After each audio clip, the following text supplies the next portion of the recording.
ആലുവ ചൊവ്വരയിലെ ഗുണ്ടാക്രമണത്തിൽ പിടിയിലായ പ്രതികളെ Angamaly judicial magistrate കോടതിയിൽ ഹാജരാക്കി റിമാൻഡ് ചെയ്തു. കേസിൽ 5 പേരാണ് പിടിയിലായത്.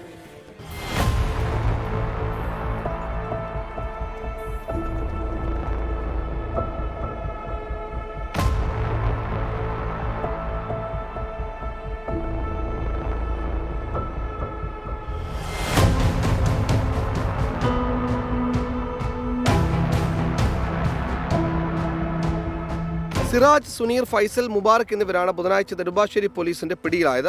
ആക്രമണത്തിന് ഉപയോഗിച്ച വാഹനം കേന്ദ്രീകരിച്ച് നടത്തിയ അന്വേഷണമാണ് പ്രതികളെ കുടുക്കിയത്. ചൊവ്വര സ്വദേശി കബീറാണ് ആക്രമണം ആസൂത്രണം ചെയ്തതെന്ന് പോലീസ് പറയുന്നു. എന്നാൽ ഇയാൾക്ക് കൃത്യത്തിൽ നേരിട്ട് പങ്കില്ല.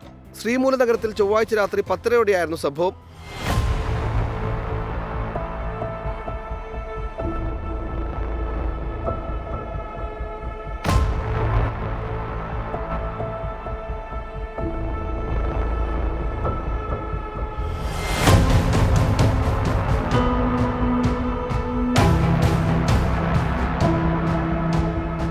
മുൻ പഞ്ചായത്ത് അംഗവും കോൺഗ്രസ് പ്രവർത്തകനുമായ പി സുലൈമാനാണ് വെട്ടേറ്റത്.